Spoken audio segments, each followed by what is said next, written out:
No one hears the quiet. They call me average. Most days, I consider that a triumph. In this world, this America cluttered with news, need, negotiation, and relentless waves of uncertainty, average feels like shelter. My name is Maya, and I am a single mother of three, a grant writer, and sometimes, when dusk slips into my tiny living room and my children finally stop asking for snacks, I am just a woman with too many thoughts and too little time. On paper, my job sounds grand. I funnel hope into words, turning problems into proposals, adversity into asks for funding. Nonprofits, they say, are the backbone of American compassion. The reality? Most of us live vertebrae to vertebrae with budget cuts, hiring freezes, and a clock that never enough minutes for all the needs. My job is a game of survival, balancing deadlines and donors, logic and empathy, while the world outside my window gets noisier every day. War, elections, layoffs, rampant inflation. They are more than headlines on my phone. They are background noise while I scramble eggs before sunrise or coax my youngest to sleep at midnight. These storms press in at the margins of every moment, and in the nonprofit sector, the squeeze grows tight. It's not just my paycheck, it's groceries, rent, everything. And now, rumors ripple through the office.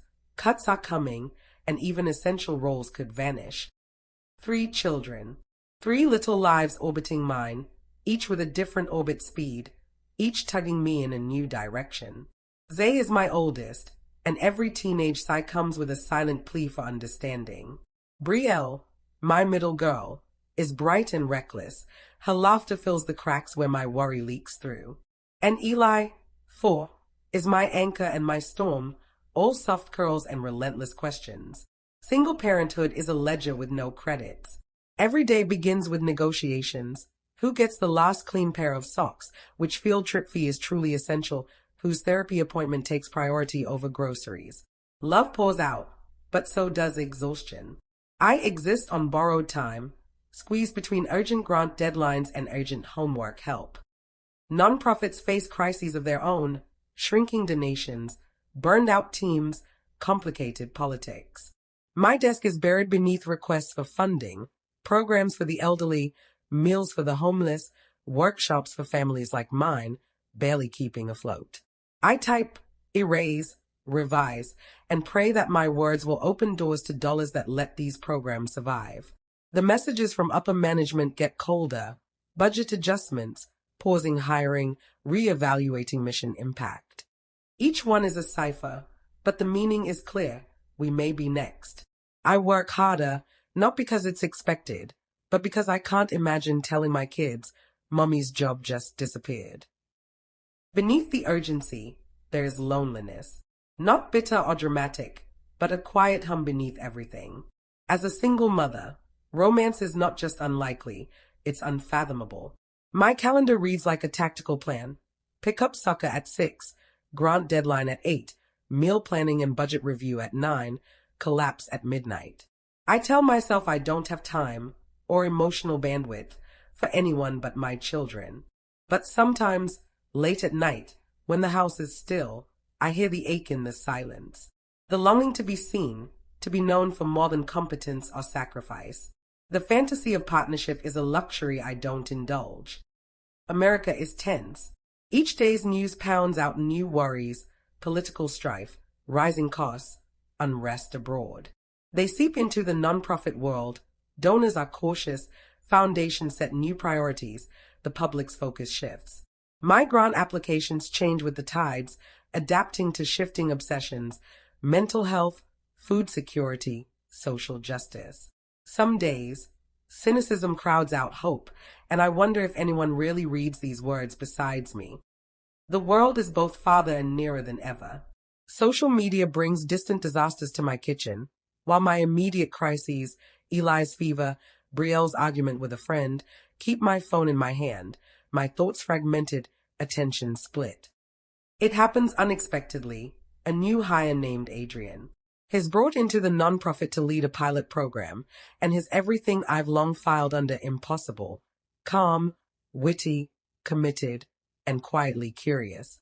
At first, our interactions are strictly professional, emails, a few tense strategy meetings. I dismiss the flutter in my stomach. What would it matter? My job may be gone in 3 months. But Adrian asks about my kids, and he listens, really listens. He doesn't offer advice or platitudes, just a sense that someone cares. And for the first time, I realize I am not invisible in my own story. A grant deadline throws us together. Late nights in the empty office, cold takeout dinners, and candid laughter. Against my will, I start to trust, letting the walls down, the ones built from years of managing alone. My children meet him at a weekend staff event. Eli immediately announces, Adrian tells better jokes than mommy. Still, doubt lingers. Will he run if the layoffs come? Can I be anything but a crisis manager in someone else's life? The answers aren't clear, but for the first time, I allow hope to surface. The grant is submitted against all odds. For a moment, relief triumphs over worry.